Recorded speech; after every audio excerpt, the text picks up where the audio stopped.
Tomemos un ejemplar de la Biblia, pongamos nuestra mano sobre ella o pongamos la Biblia en alto y digamos: la palabra de Dios contenida en este libro es la verdad que acepto creer, es la enseñanza que me comprometo a seguir y es la esperanza que me atrevo a confesar. Nada me impide recibirla, nadie me evitará que la haga parte de mi vida y por ningún motivo dejaré de proclamarla. Estoy aquí para leerla, oírla y vivirla diariamente. Amén. Recuerden que hemos iniciado una serie de sermones basados en la carta de Pablo a los Efesios. La semana pasada tuvimos una extraordinaria, eficiente, llena de enseñanza, introducción a la carta. El hermano Eli decía que era muy, no sé, como muy histórica, pero fue práctica también, tenía enseñanzas maravillosas para nosotros. Nos dijo qué hacer con la Biblia, nos dijo qué hacer con la palabra del Señor, con la carta a los Efesios especialmente, pero con la palabra del Señor, porque la manera como nos llega la palabra del Señor es extraordinaria, y así de extraordinaria debería ser nuestra atención, nuestra ocupación en leerla y en aplicarla a nuestra vida. Pero ahora vamos a entrar a la carta, a los versículos, verso a verso de la carta, y en esta primera ocasión abordaremos el siguiente tema, que es la introducción de la carta. Ahora me refiero a la introducción del escrito de Pablo. El hermano le hizo una introducción de cómo se escribió, dónde, cuándo, esas cosas, pero ahora vamos al texto y es la introducción de Pablo, y por eso me parece que la enseñanza que podemos rescatar, así principal o global, de todo lo que nos va a decir el Señor es esta: mirándonos en el espejo de Dios. Estudiaremos Efesios capítulo 1, versículos 1 al 8. Y quiero que ahora mismo, aunque iremos a la palabra verso a verso, pero quiero que ahora mismo abramos nuestra Biblia en Efesios y vayamos ahí, capítulo 1, para leer los primeros 8 versículos. Se los leo. Usted puede leer en voz alta también en su casa si gusta, pero obviamente no nos escucharemos. Pero ahí les voy con la palabra del Señor. Dice así: Pablo, apóstol de Jesucristo por la voluntad de Dios, a los santos y fieles en Cristo Jesús que están en Éfeso. Ya sabemos, incluso mi Biblia tiene ahí una acotación, una letrita, que usted va y lee qué significa y que dice que en los manuscritos más antiguos no aparece la palabra Éfeso. Es como si yo dijera a los fieles en Cristo Jesús que están en CDMX o que están en Oré. Ya nos lo explicó el hermano Eli y así es verdad eso. Número 2, versículo 2. Gracia y paz a vosotros, de Dios nuestro Padre y del Señor Jesucristo. Bendito sea el Dios y Padre de nuestro Señor Jesucristo, que nos bendijo con toda bendición espiritual en los lugares celestiales en Cristo, según nos escogió en Él antes de la fundación del mundo, para que fuésemos santos y sin mancha delante de Él. En amor, habiéndonos predestinado para ser adoptados hijos suyos por medio de Jesucristo, según el puro afecto de su voluntad, para alabanza de la gloria de su gracia, con la cual nos hizo aceptos en el amado, en quien tenemos redención por su sangre, el perdón de pecados, según las riquezas de su gracia, que hizo sobreabundar para con nosotros en toda sabiduría e inteligencia. Amén, Señor Santo, gracias por tu palabra preciosa. Háblanos, por favor, bendícenos, llénanos de ella, Señor, que tu Santo Espíritu la utilice como espada y trascienda lo más profundo de nuestro corazón. Te lo pedimos en Cristo Jesús. Amén. Y cerré la Biblia, pero la voy a volver a abrir porque quiero tenerla ahí pendiente, lista, porque vamos a regresar a ella. Es decir, en cada versículo que estudiaremos de este pasaje que hemos leído, abordaremos enseñanzas que el Señor tiene para nosotros. ¿De acuerdo? Muy bien. Pablo sigue el modelo de toda carta de aquella época. Se presenta, yo, y luego presenta a los receptores de la carta. Yo, a fulano de tal. El día de hoy no hacemos así, ¿verdad? El día de hoy decimos el nombre: querida Yani. Y voy escribiendo todo y al final digo el muñeco. Casi me dice mi esposa. Ya la regué, yo solo me hice el harakiri.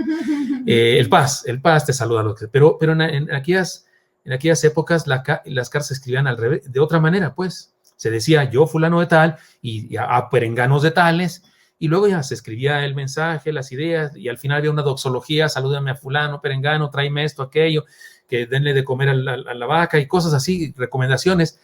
Así se escribía, y Pablo sigue al pie de la letra este asunto, aunque no exactamente como en sus otras cartas, porque ya también nos dijo el hermano Eli, es una carta circular. Lo escribe así, pero de manera global, porque es una carta escrita a muchas iglesias. Entonces, por eso no se refiere exactamente a Éfeso, aunque ahí alguien le añadió, pero se refiere a los cristianos, sus discípulos, sus hijos espirituales. Y me parece que de lo que habla el apóstol Pablo les pide a los hermanos de Asia Menor que van a recibir esa carta, que la van a leer en diferentes iglesias, que se miren en el espejo de Dios. ¿Sabe qué? Tuve la tentación de cambiarle de nombre a este sermón y decir algo así como un inventario de nuestra vida, un inventario de nuestras virtudes, un inventario de nuestras bendiciones. Es bueno, ¿no? De vez en cuando hacer un inventario de bendiciones. Cuando usted es triste, cuando usted renegando de la vida, cuando usted dice, ¿qué pasa con la vida? ¿Por qué pasa esto? ¿Por qué pasa lo otro? Hoy, hace ratito antes de que empezara el culto, pudimos haber tenido la tentación de renegar. ¿Saben por qué? Se nos fue la luz. Se apagó todo. Se fue la luz aquí en la casa. ¿Qué? Y va a empezar el culto y en la torre, si no tenemos luz, ¿cómo vamos a salir adelante? Tenemos un no break, pero de esos chiquitos que pues 3 versículos y ya se apagó, ¿no? No chiquitos, me refiero a los que hay en todas las casas, pero no duran muchísimo, y menos con tantos aparatos aquí que necesitamos para transmitir, y podríamos, cuando se nos va la luz, renegamos, ¿no? ¿Por qué se va la luz? Que no sé qué. Y luego, y la casa que tenemos, y las velas que tenemos, y las lámparas, y el celular que lo prendes y da luz, y la cama, y todo lo que tenemos, y todo el día que tuvimos, que sí hubo luz, y vimos, mientras comíamos una serie, yo qué sé, el The Chosen, ¿no? El elegido. Es decir, renegamos del detalle negativo en vez de ver todas las bendiciones. Me parece que Pablo aquí comienza diciendo, señalando lo bendecido que somos, y de alguna manera da identidad a quién es el que escribe y da identidad a quién es el que recibe la carta. Y por eso digo que ustedes y yo, al encontrar estas enseñanzas, podemos hacer algo, mirarnos en el espejo de Dios y reconocer quién somos, y de esa manera superar todas las contingencias de la vida y salir adelante en toda circunstancia. Por eso déjeme decir lo siguiente: ¿se miró en el espejo esta mañana? ¿Qué notó de nuevo en el espejo? ¿Que le hace falta un corte de pelo? ¿O que le hace falta pelo? ¿Que ya está más arrugada su cara que antes? ¿Que se le nota lo desvelado? Las ojerotas, que qué bárbaro.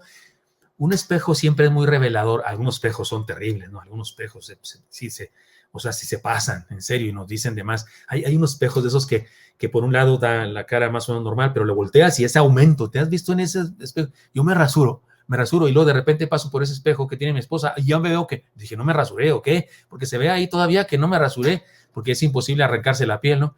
Pero hay espejos que sí, de plano, son muy reveladores. La carta de Pablo a los Efesios, que posiblemente es una carta circular, ya dijimos, no que posiblemente, que es una carta circular, nos presenta un espejo donde la iglesia puede verse a sí misma y conocer lo que Dios mismo piensa sobre ella. Muchos cristianos a través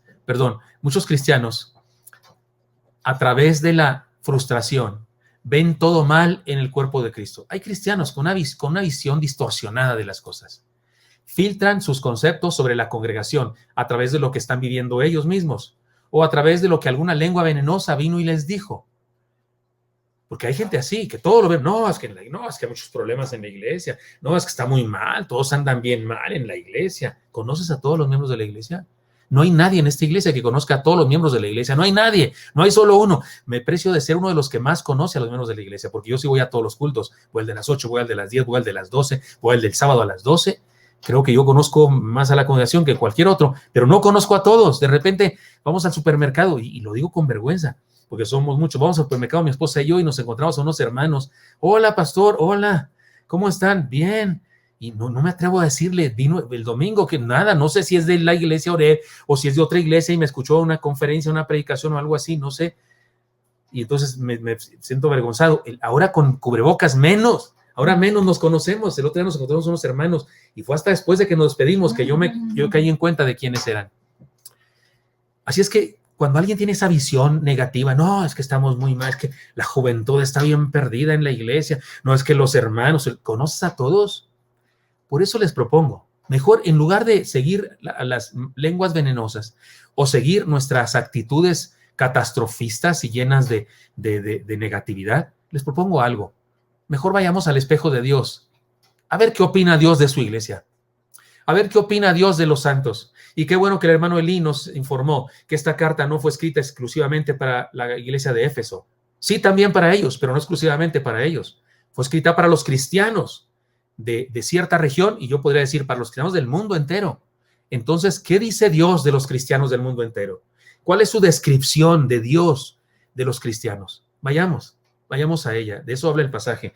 Y la primera parte del pasaje nos habla de la opinión de Dios, lo que Dios ve, cómo describe Dios a los siervos de Él, a sus siervos, respecto al siervo de Dios. Dice así: Pablo, apóstol de Jesucristo por la voluntad de Dios, a los santos y fieles. Ya cambió de tema. La primera oración gramatical: Pablo, apóstol de Jesucristo por la voluntad de Dios. ¿Qué dice Dios de los siervos? De sus siervos, de los apóstoles, profetas, evangelistas, pastores, maestros. Y cuando digo apóstoles, no me refiero a esos falsos que salen por la televisión. No me refiero a los 12, se refería, y en nuestro contexto histórico, a los misioneros. Porque los enviados son los misioneros que van a otros lugares, no esos que andan ahí exigiendo pleitesía. Esos son falsos apóstoles. En el primer versículo entonces de la carta se nos da una semblanza contundente de los siervos de la iglesia, o del siervo de la iglesia, en este caso del pastor, en este caso de Pablo, porque él se refiere a sí mismo. Él se proclama siervo de estos hermanos. No era el siervo de la iglesia local, pero era el apóstol que había ido a predicarles, que había sembrado esas iglesias y que seguía enseñándoles. Incluso los pastores de esas iglesias respetaban a Pablo y aprendían de él. Y entonces él se define a sí mismo y recuerde que es inspirado por Dios. Vamos a analizar algunas cosas que dice del siervo de Dios. Apóstol, dice en primer lugar, significa enviado. Apóstol es uno que es llamado para ser enviado. Uno que ha sido enviado por otro, por una autoridad superior a él, a cumplir una misión con las siguientes características. La hermana Cho dice una frase, como es proverbio popular, que yo no me sabía, pero seguramente en su tierra se dice, que dice: mandadero no tiene culpa. O sea, mandadero no tiene culpa. Si yo llevo un mensaje a una persona y esa persona le dice: oye, qué feo mensaje, pues yo no tengo la culpa, es lo que te dice fulano de tal. El mandadero no tiene culpa ni virtud alguna. Tampoco tiene virtud alguna. Y el apóstol, el pastor, el predicador, el pastor maestro de una iglesia o los pastores maestros de una iglesia son enviados. Han sido enviados por una autoridad superior. Y tienen estas características, dice Pablo: uno que pertenece a Cristo. No se pertenece a sí mismo, ni depende de sí mismo. Aquel que envía a otro es el dueño, es el propietario de la misma vida, de aquel a quien envía. Se trata de un siervo, propiedad privada. Dice Pablo, apóstol de Jesucristo por la voluntad de Dios, a los santos fieles en Cristo Jesús. Y sigue diciendo, él se reconoce propiedad privada de quien lo envió. Se trata también de uno que ha sido comisionado. Tiene una tarea, le ha sido encomendado una tarea. Lo que hace no lo hace porque le guste mucho hacerlo. No lo hace porque le gusta lo que pasa cuando lo hace. No, lo hace, en ocasiones lo hace incluso enfermo o atribulado, con el corazón destrozado, pero tiene que pararse delante de la congregación y predicar porque le es impuesta necesidad. Pablo dijo alguna vez eso: me es impuesta necesidad, ay de mí si no predico el evangelio. Es uno que ha sido comisionado, y también es uno cuya autoridad le ha sido delegada. No tiene una autoridad que le pertenece, no, la autoridad que tiene le ha sido delegada. Pablo reconoce que la autoridad que tiene se la dio Dios, se la delegó Dios. No hay vanagloria alguna en él. Reconoce que la autoridad que es no le pertenece, no se la ganó por su esfuerzo, no se la ganó porque fue a un seminario y fue capacitado y le dieron un título. No, señor. ¿Se acuerdan que he dicho, yo he enseñado aquí? De repente en las iglesias se llama pastores a personas, a muchas personas, algunas de las cuales no son pastores.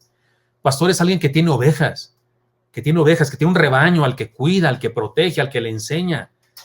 No es un título académico. De hecho, en los seminarios, en ningún seminario dan títulos de pastores. No, señor, dan título de bachiller en teología o de experto en Nuevo Testamento o de no sé qué, pero no se dan títulos de pastor. Y si un seminario da títulos de pastor, está equivocado, está haciendo mal, porque el pastorado no es un título ni una profesión, es un llamamiento de Dios, y Pablo reconoce eso. Y se trata también de uno que es quien es por la voluntad de Dios. No hay orgullo en ello. No es el honor de Pablo el que él sea apóstol y sea pastor, porque también era pastor de las iglesias que sembraba. No es orgullo, es sencillamente lo que Dios le encargó. ¿Se acuerdan aquella niña polaca? Tenía 16 años cuando se vio en la necesidad de albergar en su casa a judíos, a varias decenas de judíos. Ella y su hermanito salían a trabajar y llevaban alimentos de varios turnos para que no notaran los nazis que a quién alimentaban, si eran 2 solamente. Sus padres habían muerto, pero tenían en el ático, se dicen así, entre el techo y el de la habitación, tenían decenas de judíos, llegaron a tener más de 30, a los que alimentaban, escondidos para protegerlos. Y cuando terminó esta situación y le entrevistaron, y ¿cómo, por qué hicieron eso? Ella dijo, porque no le gustaba que le dieran honra y gloria. Y ella dijo, pues era lo que teníamos que hacer. Eso es lo que nos enseñaron nuestros padres, a tratar bien a todos. Era lo que teníamos que hacer. O sea, reconocía que no es gracia lo que hicimos. Pablo escribe de esa manera. Es uno que es quien es por la voluntad de Dios. No hay orgullo en él. Pero ahora vayamos a los creyentes. ¿Qué dice de los creyentes? Respecto a los creyentes, ¿qué dice la carta? Porque Pablo se presenta a sí mismo como sembrador de la iglesia, como apóstol enviado por Dios a sembrar esa iglesia y como pastor de ellos todavía, porque se les sigue enseñando. Pero luego describe a sus oyentes y dice, gracia y paz, dice, a los santos y fieles en Cristo Jesús que están en Éfeso. Fieles en Cristo Jesús, primeramente dice, todo cristiano tiene un domicilio geográfico y tiene un domicilio espiritual. Estoy en mi ciudad, pero estoy en Cristo, lo cual es más significativo. Dice que están en Cristo. Los ubica en Cristo. ¿Quiénes son los oyentes de Pablo? ¿Quiénes son los que reciben su carta? Los que su domicilio espiritual es en Cristo, viven en Cristo. Mi situación es que estoy en Cristo y por lo tanto tengo los siguientes beneficios. Habla de ellos y dice, fieles en Cristo Jesús que están en Éfeso. Y luego dice, bueno, eso de Éfeso ya dijimos que no estaba en el original. Luego dice, gracia y paz a vosotros de Dios, nuestro Padre, y del Señor Jesucristo. Espero que este ruido, estoy en un lugar donde hay un domo acá arriba y está lloviendo, acá en casa, por lo menos ya está lloviendo algo fuerte. Me avisa, por favor, hermano René, si el ruido hiciera imposible que se escuche, por favor, para a ver qué hacemos, si suspendemos tantito y nos vamos a otro lugar o algo. Me avisa, por favor, pero si no me avisa, yo seguiré adelante. Lo que sigue es lo siguiente, gracia y paz a vosotros. ¿Quiénes son esos creyentes? ¿Quiénes son esos que viven en Chimalhuacán o que viven en la agrícola oriental o que viven en la educación, pero que en realidad viven en Cristo, se ubican en Cristo? ¿Quiénes son? Pablo dice, objetos de la gracia de Dios. Gracia de Dios es justamente lo que no merezco. ¿Se acuerdan que he explicado eso? Gracia y misericordia son dos beneficios de parte de Dios para nosotros, que para entenderlos podemos entenderlos en cómo son ideas opuestas, no negativamente opuestas, pero sí opuestas. Misericordia es cuando Dios no nos da lo que merecemos, no nos da el infierno, castigo eterno cuando creemos en Él por misericordia. Y nos da la vida eterna que no merecemos por gracia. Es decir, que gracia es cuando Dios nos da lo que no merecemos y misericordia es cuando Dios no nos da lo que sí merecemos. Y aquí dice que por la pura generosidad de Dios nos bendice, nos llena de un brillo que se nota a los que nos rodean, porque el texto dice, gracia y paz a vosotros de Dios, nuestro Padre, y del Señor Jesucristo. Así es que habla de gracia, somos objetos de la gracia de Dios, nos describe así, pero también nos describe como llenos de la paz de Dios. Y ya hemos explicado acá, en nuestra iglesia me refiero cuando digo acá, hemos explicado lo que significa esto de la paz de Dios. La paz de Dios es un concepto tanto del Antiguo Testamento como del Nuevo Testamento que expresa el bien absoluto de Dios. La más grande bendición que Dios puede darle a un ser humano. No solo es ausencia de guerra, sino el supremo bien, aquello que nos hace ser verdaderamente hombres de Dios en toda la extensión de la palabra. Entonces, el Señor nos describe como ubicados en Cristo, como objetos de la gracia, como llenos de la paz de Dios. Y luego dice, bendito sea el Dios y Padre de nuestro Señor Jesucristo, que nos bendijo con toda bendición espiritual en lugares celestiales, según nos escogió en Él antes de la fundación del mundo. Nos anticipa el versículo 3, que nos bendijo mucho y que la descripción que va a seguir haciendo de nosotros, pues tiene que ver con las bendiciones que hemos recibido por haber creído. Y entre las bendiciones que menciona, una es esta, escogidos. No tendría nada de raro que nosotros entendamos, que nosotros estemos con Dios, habiendo escogido de entre otras posibilidades. ¿Qué posibilidades tenía usted para escoger en su fe?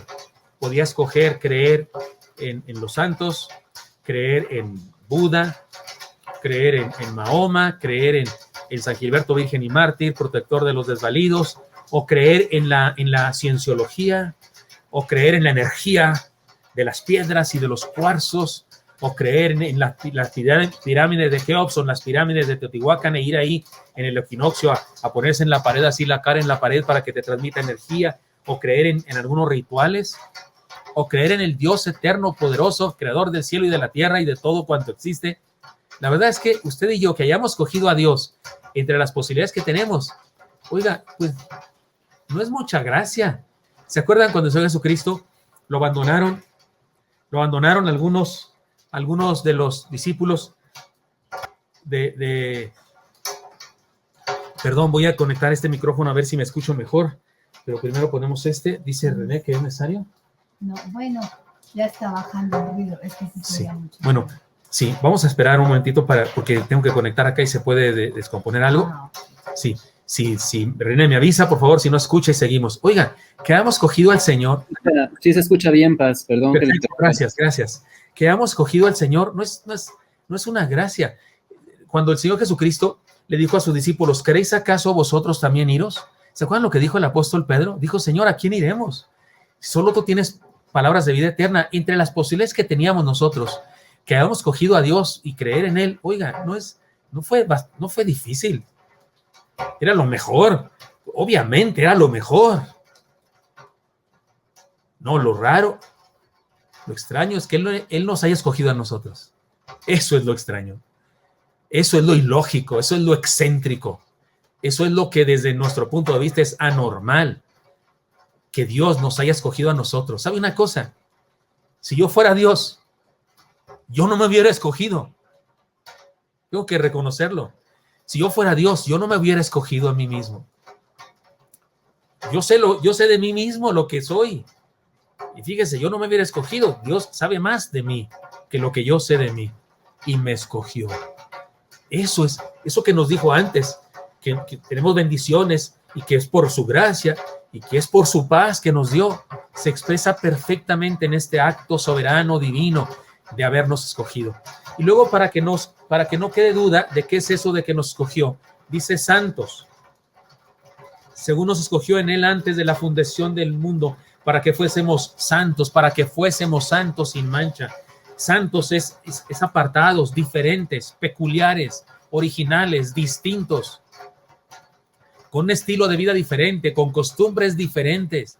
O sea, entre la multitud, entre la muchedumbre, entre la borregada, así en los términos de política, no en los términos espirituales, porque si somos borregos, somos ovejas, pero en los términos así de gente, entre la bola, entre la chusma, de pecadores del mundo entero, nos quiso escoger a través de Jesús, por supuesto, porque por gracia sois salvos por medio de la fe. Usted y yo creímos, sí, pero fue por su gracia que llegamos a ser santos, diferentes, peculiares, originales, distintos, con un estilo de vida diferente, con costumbres diferentes, con valores y principios diferentes, con ideas diferentes. Por eso este mundo nos parece difícil de vivir en él y por eso hay gente que no nos soporta, porque la luz molesta a los ojos enfermos. Luego dice el pasaje, según nos escogió en Él antes de la fundación del mundo, para que fuésemos santos sin mancha delante de Él, en amor, habiéndonos predestinado para ser adoptados hijos suyos por medio de Jesucristo, según el puro afecto de su voluntad. Predestinados en su amor y ser adoptados hijos suyos. Ya he explicado yo el concepto bíblico de la predestinación. No significa que Dios decidió, aún en contra de nuestra propia voluntad, salvarnos y escogió a otros aún en contra de su propia voluntad para estar perdidos. No, significa que Él decidió salvarnos en Cristo Jesús. Predestinó que es por su amor que podemos ser adoptados como hijos suyos, por supuesto, en Cristo Jesús, cuando creemos en Él. Pero aquí la idea que quiero enfatizar, y no quiero pelear mucho con ese asunto de la predestinación, lo que significa es que pasamos de un poder a otro, de un dueño a otro, de un padre a otro, o de ningún padre a un padre. Había un ritual legal romano por medio del cual se cedía la autoridad y literalmente la propiedad de un hijo a otro.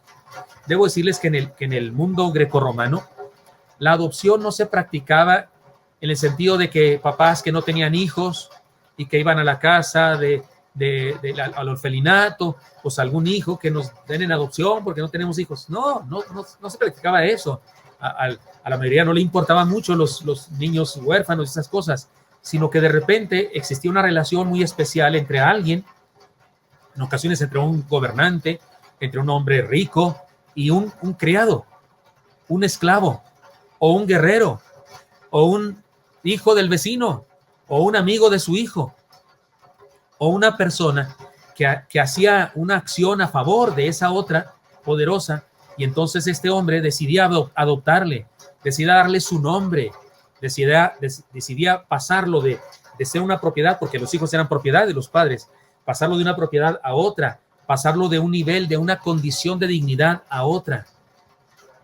Y de eso habla Pablo cuando dice que fuimos adoptados, de no tener padre a tener a Dios como padre, de ser pues hijos del mundo, hijos de los problemas, hijos de la pandemia, porque hijo significa que estamos sometidos a, entiéndase esa frase como sometido a, y ahora venimos a ser hijos o sometidos a Dios. Es otra de las bendiciones que tenemos y que Pablo dice que son bendiciones espirituales. Y luego sigue diciendo, según el puro afecto de su voluntad, aceptados, no rechazados, preciados y no despreciados, considerados una bendición, no considerados una carga, para alabanza de la gloria de su gracia. Significa que el mérito es solo de Él, porque enseguida dice, para alabanza de la gloria de su gracia, con la cual nos hizo aceptos en el amado. Dice que fue por el puro afecto de su voluntad, es decir, Él le dio la gana aceptarnos, y luego dice, sí, para ser aceptos. Octavio Paz, en un análisis que hizo alguna vez de la novela de Juan Rulfo, Pedro Páramo, decía que Pedro Páramo es una novela que, decía él, Octavio Paz, describe a perfección la naturaleza, la idiosincrasia del mexicano. Y decía que por eso el personaje principal de la novela Pedro Páramo es Juan Preciado. Y decía que era una ironía que se llamara Juan Preciado, porque en realidad Juan Preciado siempre se sintió despreciado. Su padre lo abandonó. La novela comienza así: busca a tu padre, un tal Pedro Páramo se llama, búscalo y cóbrale todo el abandono en el que nos tuvo. Y bueno, Juan Preciado siempre experimentó el síndrome del bastardismo, porque no tenía padre, porque su padre lo había abandonado, y va a buscarlo a Comala, y resulta, bueno, lean la novela, es una novela muy interesante del realismo mágico mexicano, pero Octavio Paz hacía un análisis y decía que los mexicanos tenemos esa sensación de bastardismo, de sentirnos no apreciados, por eso admiramos tanto a la cultura norteamericana, por eso todo el mundo se quiere vivir allá, por eso siempre pensamos que lo que está en Estados Unidos es mejor que acá, creemos que allá es la tierra prometida y por eso tanto paisano nuestro se va para allá. ¿A poco los gringos se quieren venir para acá? No, somos nosotros los que nos queremos ir para allá, no es cierto, a vivir, y se van, toda Latinoamérica y Centroamérica, porque dice Octavio Paz, que porque hay una sensación de nos sentimos rechazados, despreciados o algo así. No sé si tendrá razón o no Octavio Paz, pero una cosa sí sé, que los seres humanos en general podemos experimentar esto, y en Cristo, en Dios, podemos experimentar otro beneficio, ser aceptados. Y luego dice que por el puro afecto de su voluntad, y eso se parece mucho a lo que dice el Salmo 23, allá donde dice por amor de su nombre, porque el Señor dice que es nuestro pastor y nos cuida y nos bendice, y luego dice por amor de su nombre. ¿Qué significa por amor de su nombre? Por su reputación, por quién es Él. El nombre significa quién eres, significa tu identidad, tu carácter. Y Dios dice, yo te cuido por mí mismo, te cuido para no quedar mal yo, para que no digan que una de mis ovejas está perdida, para que no digan que uno de mis hijos está perdido. Eso es la aceptación absoluta. De hecho, está clarísimo que uno de los problemas existenciales que más puede padecer un ser humano es ocasiones cuando sus padres no lo aceptan, cuando sus padres lo rechazan. Eso es grave, afecta la identidad de un hijo. Bueno, pues Dios nos acepta, Dios nos recibe por el puro afecto de su voluntad, por su gracia y por su amor, por su nombre.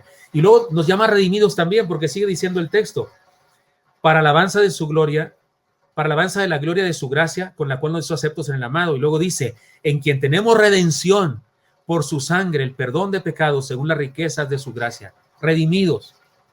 La redención es un acto de pagar por una persona que por alguna razón llegó a ser esclavo o llegó a ser preso, y entonces se paga por su falta, se paga por su deuda, y es redimido y es regresado a su estado de libertad o su estado de plenitud. Podríamos decir, sacados de algo de lo que solos no podíamos salir. Eso podría ser redimidos. Ser sacados de algo de lo que no podíamos salir. Para redimir a alguien, debía intervenir alguien entregando su vida o pagando por su vida. Pues Dios se inmiscuyó en la nuestra y nos salvó. La redención es una intervención de alguien. Es alguien que se inmiscuye en la vida de alguien. Si la persona que necesita redención le dice al que quiere redimirlo, no te metas en mi vida, es asunto mío, tú no te metas, esta es mi vida, pues no puede ser redimido. Pero Dios quiere inmiscuirse en nuestra vida. Dios sí quiere inmiscuirse en nuestra vida. Dios quiere meterse en nuestra vida. Dios quiere meterse hasta la cocina de nuestra vida. Dios quiere estar presente en nuestra vida. Y eso es el acto de redención más maravilloso, el que Dios se ocupe de nosotros. Y luego dice perdonados, por supuesto, porque dice que en quien tenemos redención por su sangre, el perdón de pecados según las riquezas de su gracia. Otra vez gracia, pero ahora con el sentido de perdonados. Un dicho mexicano dice, el que la hace la paga. ¿Ha oído usted eso? El que la hace la paga. Esto no se aplica a la vida cristiana. Esto no se aplica a las cosas de la teología de la fe en Cristo Jesús. Ya que el que confía en Cristo tiene quien pague por él. Así como el Señor nos ve bastante, déjeme solamente repasar el asunto de perdonados. No se aplica a nuestra vida esto de que la hace la paga. Yo la hice muchas veces y la sigo haciendo muchas veces, y por el que la hace la paga entiéndase el que la riega, el que se porta mal, el que malgasta su vida, el que se autodestruye, la paga. Uy, no. Estamos perdidos entonces. Yo la he hecho muchas veces y creo que mientras esté en este mundo y en este cuerpo, la seguiré haciendo. Pero bendigo a Dios, porque el que desde la cruz dijo, perdónalos porque no saben lo que hacen. Y también dijo, consumado es. Entiéndase, consumado es, ya pagué, ya está hecho, ya lo pagué. Ese que dijo eso, me perdonó. Así que conmigo no se aplica que el que la hace la paga, porque Él ya pagó por nosotros. Oiga, hermano, así es como nos ve el Señor, según esta introducción de la carta. El apóstol Pablo describe al que es enviado como Él a sembrar iglesias, y luego describe a los que reciben la carta. Así es como el Señor nos ve, bastante distinto a como nos vemos nosotros a nosotros mismos. Bastante distinto como en ocasiones juzgamos a la iglesia del Señor. En ocasiones tenemos opiniones negativas de la iglesia del cuerpo de Cristo, porque nos vemos a través de nuestras diferencias, porque nos vemos a través de nuestros errores, porque sí hay de repente en la comunidad contiendas, celos, envidia, sí hay eso. Marco Vidal dice, ¿no?, que somos así, que la regamos, pero luego dice Marco Vidal en una canción que se llama Cristianos, dice, pero han creído, creen en el Señor. Yo aprendí eso muy temprano en la vida, aprendí eso muy pronto en la vida de mi vida pastoral. Aprendí eso de que debemos tener tolerancia y debemos procurar ver a las personas con los ojos como Dios los ve. Porque después de ser pastor aquí en México, en una iglesia en formación, allá en la colonia Isidro Favela, unas ovejas muy lindas, hasta la fecha, las considero mis ovejas todavía, aunque ahora son de una iglesia que la congregación se hizo iglesia.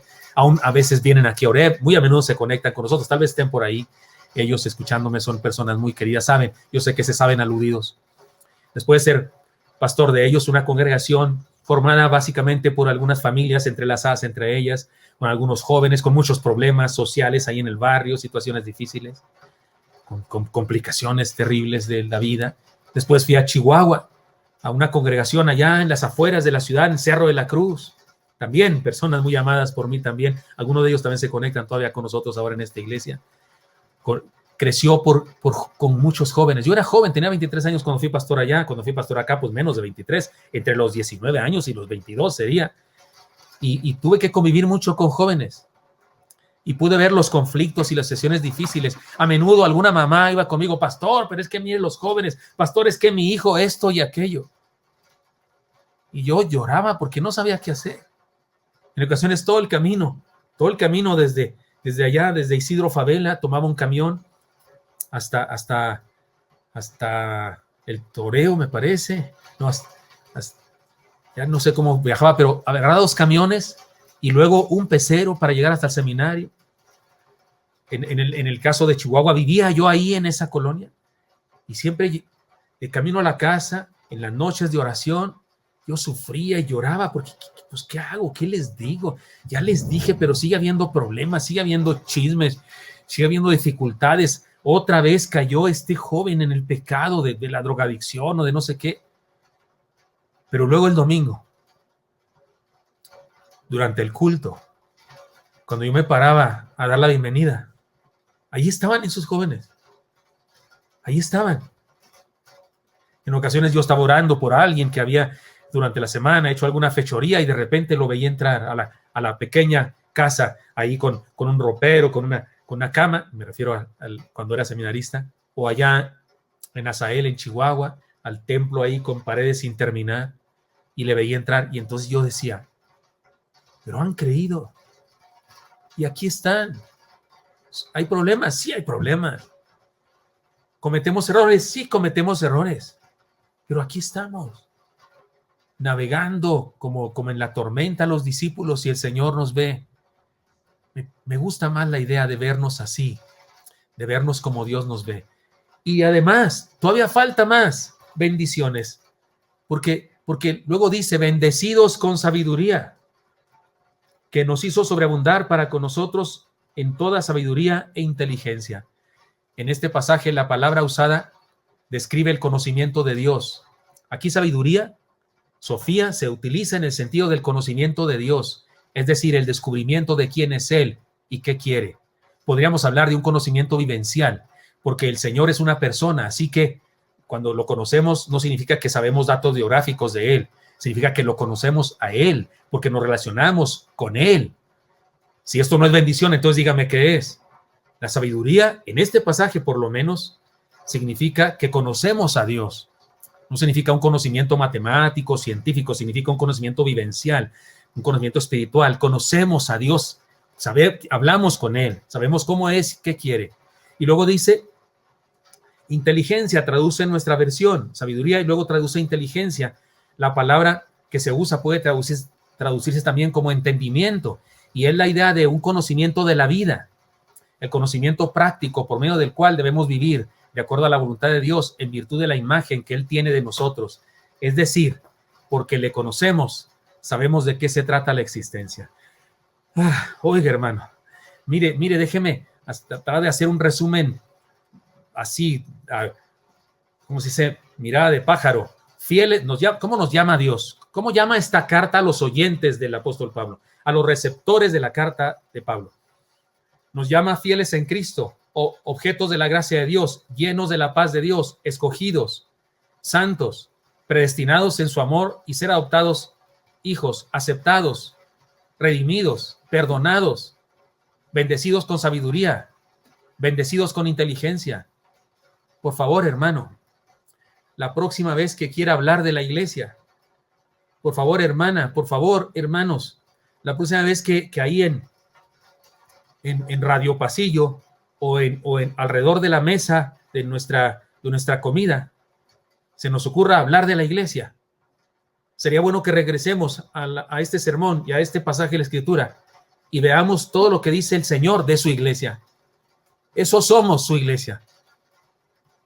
Y si alguien pretende decir otra cosa y pretende decir, no, es que la iglesia está llena de hipócritas, no, es que la iglesia está llena de personas pecadoras, sí, y está llena de personas chismosas, y no está llena de personas chismosas, porque no todos son chismosos, ni está llena de personas mentirosas, porque no todos son mentirosos. Que hay pecado en cualquier congregación de humanos, no hay duda.